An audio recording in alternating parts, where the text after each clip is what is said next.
Assalamualaikum warahmatullahi wabarakatuh. Nama saya Amelia Rahmana Imatul Ahmid dari kelas D4 SKL 3C. Di sini saya akan memenuhi tugas instrumentasi sistem tenaga. Saya akan mempresentasikan tentang sistem tenaga listrik, seperti pada slide di sini. Ada 4 bagian yang akan saya jelaskan. Yang pertama, sistem penyaluran energi listrik yang disebut dengan sistem tenaga listrik atau STL. Yang kedua, alur proses pembangkitan. Yang ketiga, jenis gardu yang digunakan untuk tegangan menengah. Dan yang keempat, metering yang terdapat pada sistem tenaga listrik. Yang pertama, sistem penyaluran energi listrik terbagi dalam beberapa bagian yang disebut dengan sistem tenaga listrik. Sistem tenaga listrik ini adalah rangkaian instalasi penyaluran listrik yang terbagi menjadi pembangkitan, transmisi atau penyaluran, distribusi, dan konsumen. Di sini terdapat gambar bagian-bagian sistem tenaga listrik. Baik, saya akan menjelaskan dulu tentang pembangkitan. Pembangkitan adalah proses di mana listrik dibangkitkan. Listrik adalah suatu energi di mana energi hanya bisa dirubah. Maka energi listrik berasal dari pengubahan energi. Prinsip dari pembangkitan energi listrik pada dasarnya energi awal yang akan dirubah menjadi energi listrik dipakai untuk memutar turbin yang terhubung dengan generator. Dalam generator ini ada kumparan dan magnet yang digerakkan oleh turbin dan yang bergerak oleh energi primer, sehingga menghasilkan elektromagnetik yang akan menghasilkan listrik. Tegangan listrik yang dihasilkan oleh generator pembangkit yaitu sekitar 12 kV hingga 20 kV dan disalurkan ke transmisi. Sebelum masuk ke transmisi, tegangan ini dinaikkan oleh trafo step up. Yang kedua, transmisi atau penyaluran. Transmisi adalah proses penyaluran listrik dari pembangkitan. Tegangan dari pembangkitan ini dinaikkan menjadi tegangan standar transmisi. Tegangan standar transmisi di Indonesia yaitu 70 kV, 150 kV yang diklasifikasikan sebagai tegangan tinggi atau TT, dan 500 kV yang diklasifikasikan sebagai tegangan ekstra tinggi atau TET. Tujuan tegangan ini dinaikkan agar mengurangi rugi-rugi daya akibat panjangnya saluran. Sehingga makin tinggi tegangannya, maka semakin berkurang juga rugi daya yang terjadi. Yang ketiga, distribusi. Distribusi adalah proses penyaluran dari transmisi hingga ke konsumen. Distribusi terbagi menjadi distribusi primer dan distribusi sekunder. Distribusi primer ini adalah penyaluran listrik dari transmisi yang telah diturunkan tegangannya oleh trafo step down menjadi 20 kV yang diklasifikasikan sebagai tegangan menengah atau TM. Lalu disalurkan melalui penyulang-penyulang atau feeder. Sebelum masuk ke distribusi sekunder, listrik akan diturunkan lagi tegangannya oleh trafo step down menjadi tegangan pakai. Lalu distribusi sekunder adalah saluran dari trafo step down distribusi hingga ke KWH pelanggan. Tegangan pada distribusi sekunder ini adalah tegangan pakai yaitu 380-220 volt yang diklasifikasikan sebagai tegangan rendah atau TR. Selanjutnya yaitu konsumen. Konsumen adalah pemakai jasa tenaga listrik. Konsumen terbagi menjadi beberapa bagian tergantung tegangan yang dipakai oleh konsumen tersebut. Selanjutnya alur proses pembangkitan. Sini terdapat gambar-gambar alur proses dari pembangkitan. Tenaga listrik ini dibangkitkan pada pusat-pusat pembangkit listrik atau power plant, seperti PLTA, PLTU, PLTG, dan PLTD, lalu disalurkan melalui saluran transmisi. Setelah terlebih dahulu dinaikkan tegangannya oleh trafo step up yang ada di pusat listrik. Saluran transmisi tegangan tinggi mempunyai tegangan 70 kV, 150 kV, atau 500 kV. pada gambar di sini yaitu 160 kV. Setelah tenaga listrik itu disalurkan, maka sampailah tegangan listrik ke gardu induk 1. Lalu diturunkan lagi tegangannya menggunakan trafo step down menjadi tegangan menengah yang juga disebut sebagai tegangan distribusi primer. Kecenderungan saat ini menunjukkan bahwa tegangan distribusi primer PLN yang berkembang adalah tegangan 20 kV, seperti pada di gambar. Setelah tenaga listrik disalurkan melalui jaringan distribusi primer atau jaringan tegangan menengah, maka tenaga listrik kemudian diturunkan lagi tegangannya dalam gardu-gardu distribusi menjadi tegangan rendah, yaitu tegangan 380-220 volt. Lalu disalurkan lagi melalui jaringan tegangan rendah ke rumah-rumah pelanggan atau konsumen PLN. Pelanggan-pelanggan dengan daya tersambung besar tidak dapat dihubungkan pada jaringan tegangan rendah ini, melainkan dihubungkan langsung pada jaringan tegangan menengah. Seperti konsumen yang terdapat pada sekolah, terus universitas, dan lain-lain. Bahkan ada pula pelanggan yang terhubung pada jaringan transmisi tergantung dari besarnya daya yang tersambung. Setelah melalui jaringan tegangan menengah, jaringan tegangan rendah, dan sambungan rumah, maka tenaga listrik ini selanjutnya melalui alat pembatas daya dan kWh meter. Rekening listrik pelanggan tergantung pada besarnya daya yang tersambung serta pemakaian kWh-nya. kWh yaitu kilowatt hour. Setelah melalui kWh meter, tenaga listrik memasuki instalasi rumah, yaitu instalasi milik pelanggan.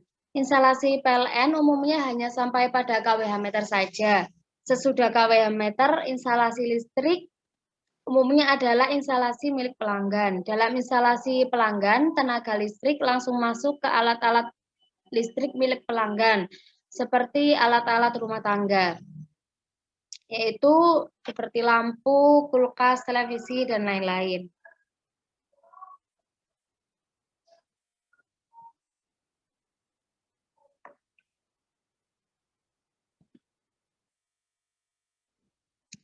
Selanjutnya yaitu jenis gardu yang digunakan untuk tegangan menengah. Di sini ada dua jenis. Yang pertama yaitu gardu induk. Di bawah ada contoh gambar dari gardu induk. Gardu induk ini adalah kumpulan peralatan listrik yang disusun menurut pola tertentu yang dipengaruhi oleh fungsi masing-masing peralatan, sehingga aliran daya listrik dapat berlangsung dengan baik. Peralatan tersebut disusun menurut pola tertentu, yang pada dasarnya merupakan pertimbangan dari segi teknis, ekonomis, dan keindahannya. Fungsi dari gardu induk ini adalah mengubah tegangan satu atau beberapa saluran transmisi menjadi satu atau beberapa tegangan primer. Yang kedua yaitu gardu distribusi. Di sini juga terdapat gambar contoh gardu distribusi. Gardu distribusi pada dasarnya adalah transformator yang berfungsi sebagai pengubah tegangan. Trafo ini dapat berupa trafo satu fasa atau tiga fasa dengan kapasitas antara 400 hingga 5.000 kVA. Selain trafo, dapat juga peralatan penunjang lainnya yaitu arrestor, fuse, serta panel tegangan rendah. Selanjutnya metering yang terdapat pada sistem tenaga listrik. Yang pertama yaitu kWh meter.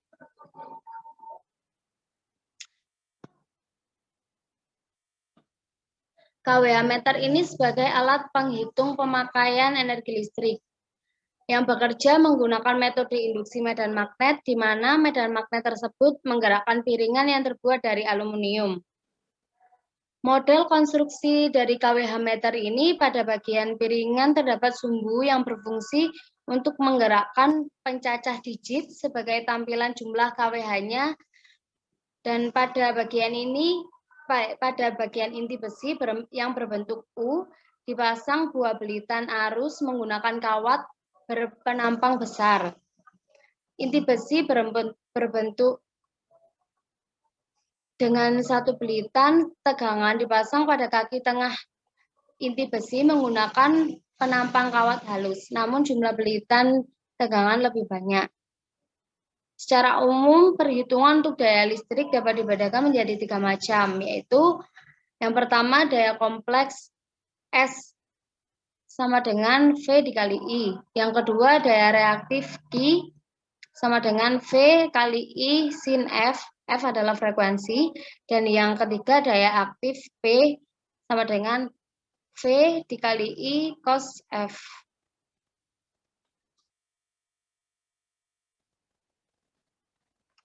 Selanjutnya, MV kubikel PLN.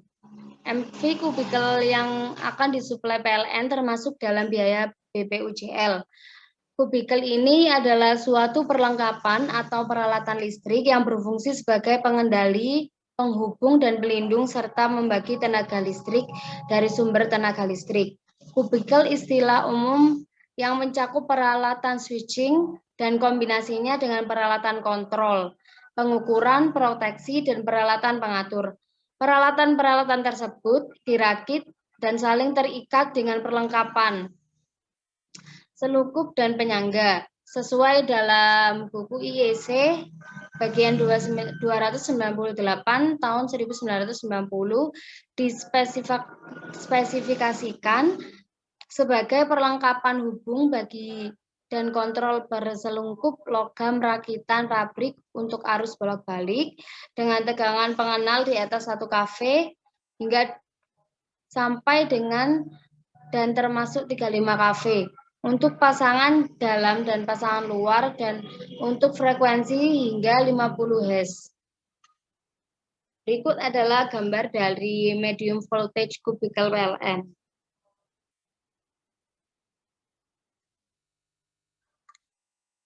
Selanjutnya yaitu MVMDB atau medium voltage main distribution board. Medium voltage panel milik pelanggan ini berfungsi sebagai penghubung dan pemutus saluran listrik dari PLN, menyalurkan tenaga listrik atau tegangan dari gardu beton PLN menuju transformator step down. Selanjutnya ke LVMDP, istilah medium voltage panel kadang disebut juga MV kubikel, distribution board, switchgear, dan lain-lain. Di dalam MV panel ini biasanya terdapat busbar, circuit breaker, load break switch, disconnecting switch, earthing switch, current transformer, potential transformer, peralatan ukur yaitu voltmeter, ampermeter, dan sebagainya, dan interlocking atau kontrol, serta relay proteksi. Di sini terdapat gambar dari main distribution board.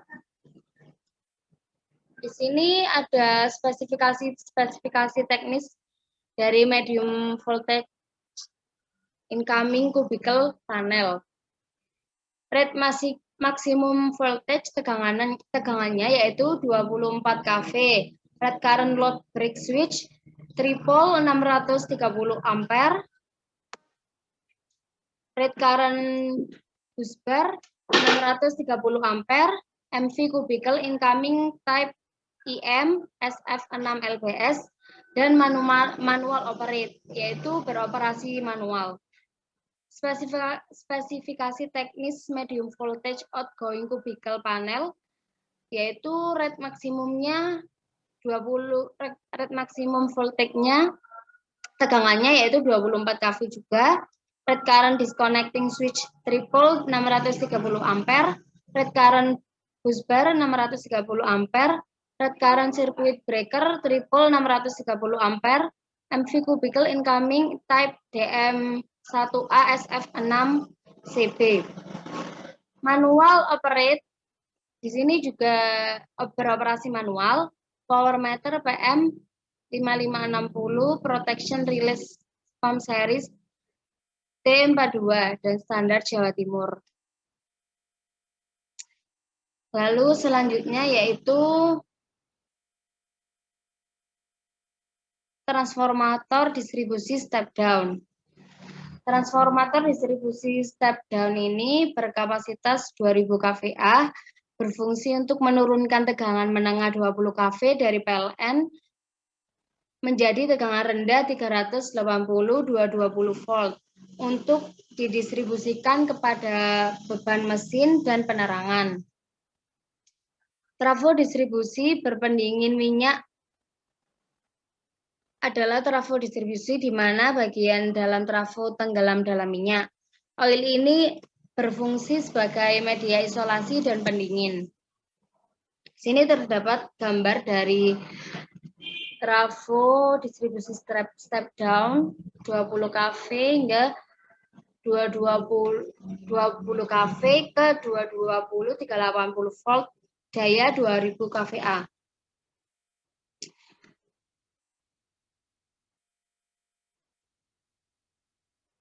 Selanjutnya yaitu generator set atau genset. Genset ini berfungsi sebagai sumber cadangan listrik apabila PLN mengalami gangguan kelistrikan atau pemadaman. Kehandalan pasokan listrik dalam industri sangat diperlukan karena berhubungan dengan produktivitas perusahaan. Apabila sumber listrik utama dari PLN terjadi gangguan atau pemadaman, maka diperlukan sumber listrik cadangan, seperti genset sebagai backup. Genset adalah suatu set mesin yang terdiri dari motor bakar sebagai penggerak yang dihubungkan dengan alternator untuk menghasilkan sebuah daya listrik.